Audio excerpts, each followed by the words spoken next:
It's overreaction Monday, Charlie. Mhm. And right now, the Steelers have the worst defense on earth. Right. We paid a lot of money for that defense, and the Jets whooped them. I mean, there's no other way to describe it. The Jets physically imposed their will on our defense, and that was not fun to see at all. No, it wasn't. And this defense, run defense of the Steelers, is essentially the same run defense that you saw at the end of last season in that playoff game against the Ravens. That's why they went out, identified a problem. They drafted Derek Harmon in the first round, and he was not there. The only other move that you could potentially make is Peyton Wilson as linebacker versus Elandon Roberts last year to be able to stop that run. So right now, you don't have the pieces in front. And when you put on a performance like that with Harmon missing, we don't know how long he's going to be out as well. He could be out a Mhm. few more weeks. And if it is, somebody has to pick this up. And when you put that type of performance out there, guess what Seattle's going to do next week? They're going to Exactly. attempt to run the football until you stop it. So they know it's a problem. Patrick Queen, he came out and he said, listen, man, it was horse, and I can't say the other adjective on here, but he knew it was below the belt. Horse manure. For him. Right.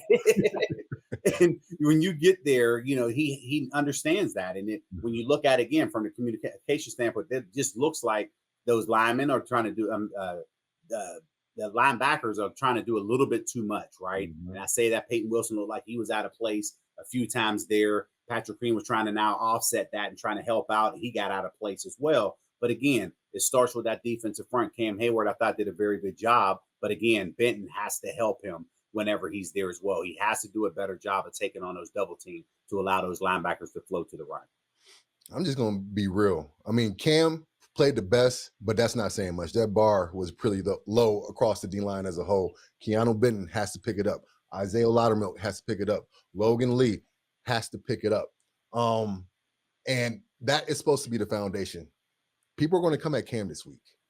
Cam got his incentives on Sunday. They came to an agreement, so I'm happy that he got paid. And it's all incentive based. It looks like we have to win the playoff game in order for him to get the extra loot. But the way that this fan base is made and built, he's going to get some flack this week, especially since he's the leader of this defense, and that defensive line gave up 180 plus yards on the ground. And it's the one thing that we had to address coming into this season. Like you mentioned, we drafted a Harmon for that reason, but we shouldn't be totally dependent on a rookie in order not to give up 200 yards rushing. No, I agree. And everything coming out of Latrobe, this defense and the way that they were talking, they felt that they could potentially be a top 10 defense, if not a top 5 defense. But yet you put on this type of performance, guess what? You're going to struggle just to get in close enough to the top 10 if that's what your goal is to finish, or you're going to have to pitch some shutouts as this season goes on to make sure those statistically that you're able to work your way up the ladder to get to where you want to get to. But again, it starts with that run defense. And when you continue to bleed in the manner that this team is doing right now in the run game, you're right. Criticism is going to follow. And it starts with Cam Hayward because he is the defensive leader on that team. Exactly. I mean, he wouldn't want to have it any other way, but it's definitely good to be working on things when the backdrop is 1-0, Correct. So, but I mean, the D-line wasn't the only one. The D-line has to be married with the secondary. The secondary struggled as well. We know coming to this game that if it's a Justin Fields back there quarterbacking the Jets, the best thing we can do is make him a passer. Well, he turned out to be a pretty good passer on this past Sunday. And I think guys like Darius Slay got a little exposed out there in the secondary. Yeah, they did. And you can see he was part of their game plan as far as who they were going to target because they threw a few passes early and then they came right back and hit him on a deep crossing route, which is a very tough play if you're going from left to right, his right to left, to be able to defend that. But either way, it's the fact of now that you have put that on film, guess what? They're going to now continue to target until you actually prove that you can actually shut it down, which I'm not concerned about. I think he will be able to do that because, again, we don't know how much Joey Porter Jr. is going to play this week because he left with a hamstring injury, did not return. And one of the things that I always say, if a player leaves the game and does not return to the game, guess what? The next week is slim to none that these guys are going to play. So that you always use that formula to be able to put into place. And if we're not going to have Joey Porter Jr. this year, guess what? Darius, all the focus is going to be on you at this point. Yeah, and with those soft tissue injuries, you never know. And he's not the only person hurt in the secondary. I know Deshaun Elliott left the game. He was thinking he didn't come back in, right? No, he didn't come back in. He left early and didn't come back in. So again, we may be down a safety. So again, that may be Sebastian Castro maybe get elevated from the practice squad up to active roster. Of course, Chuck Clark will go in there and start as well. He finished the game at that safety position. Again, who knows? When maybe we use Miles Killebrew, who was best in the world at special team, but are we going to use him now as part of that safety rotation? So a lot of questions in that secondary leading up into this game. Right. And I thought Chuck Clark, it was definitely a luxury to have a veteran like Chuck Clark to be able to come in and play in Deshaun's absence. He came in and made some big plays towards the end of that game too.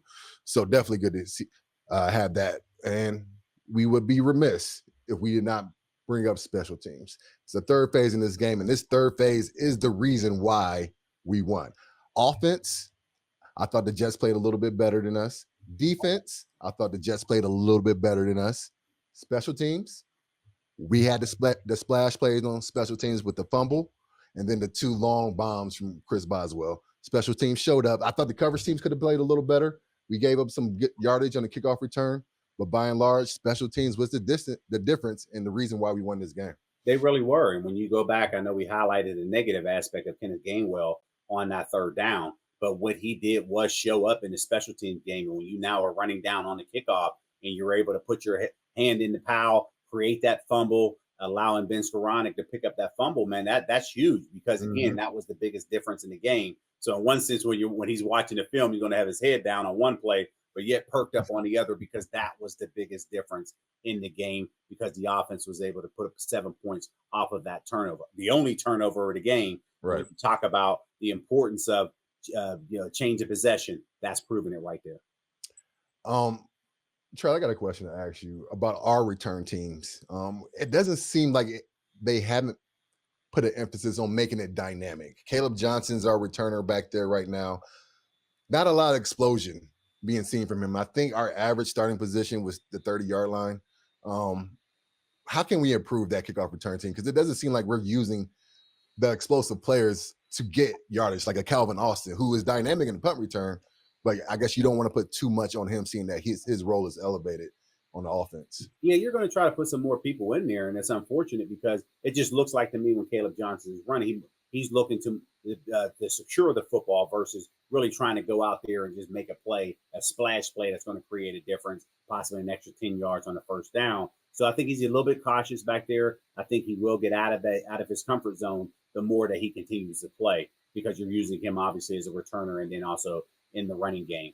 But again, I'm to your point, it has to be better. It has to be a splash play here because if you're able, these are the hidden yardage that people don't talk about. If you're able to get an extra 10 yards on that kickoff return, guess what? Now your offense doesn't have to work as hard to get into that end zone because you're 10 yards closer. So exactly, these are things that Danny Smith knows that this is going to be an emphasis because they have to be able to create some of those hidden yardage plays there.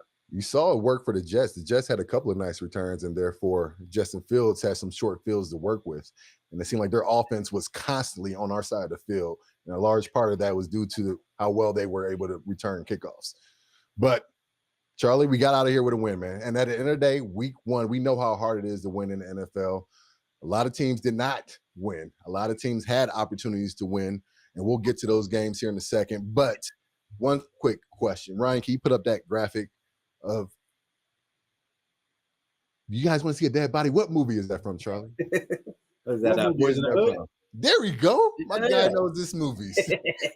Boys in the Hood. Jalen Ramsey with emphasis ended that game. I thought that tackle was beautiful, and it couldn't have ended it any other way. Great job by number 5.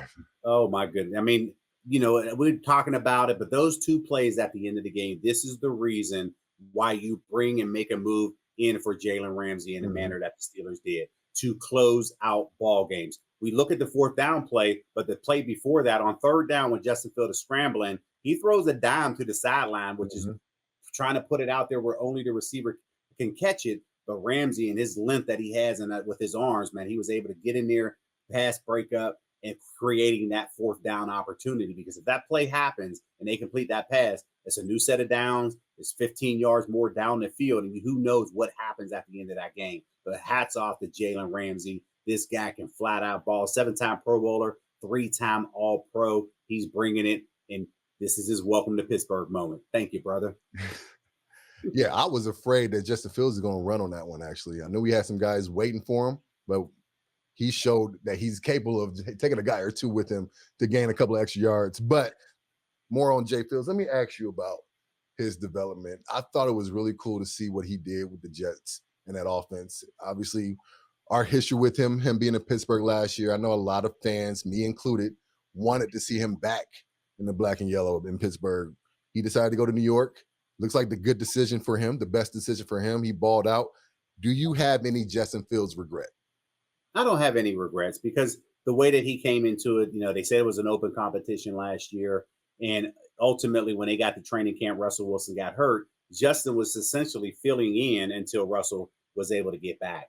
And even it wasn't until week one, and whenever Russell was voted a captain, but yet he injured his calf, and then Justin had to come in, and you didn't know again how long he was going to be out. So he was essentially just kind of keeping the seat warm for him. But as the season went on, and then you run into that losing streak, and he proved that he could win because he did it at the beginning of the season, but yet didn't get that opportunity later on. I can understand where he's a little frustrated because it was not his team and he felt he needed to move on. And of course, the business side of it, numbers just didn't add up, allowing him to go to New York. But I thought he played fantastic. He now hopefully is in a system where he can have the same coordinator for a few years versus always changing. And that's the part that's slowing his development because you're learning a new system. You can't even go in the offseason and look at what you did the entire year and see how you can get better the following year because you're always learning a new system. That's where he gets caught up into it. But where he is right now, it seems like the game is slowed down. It is his offense, and he was able to, go methodically move up and down the field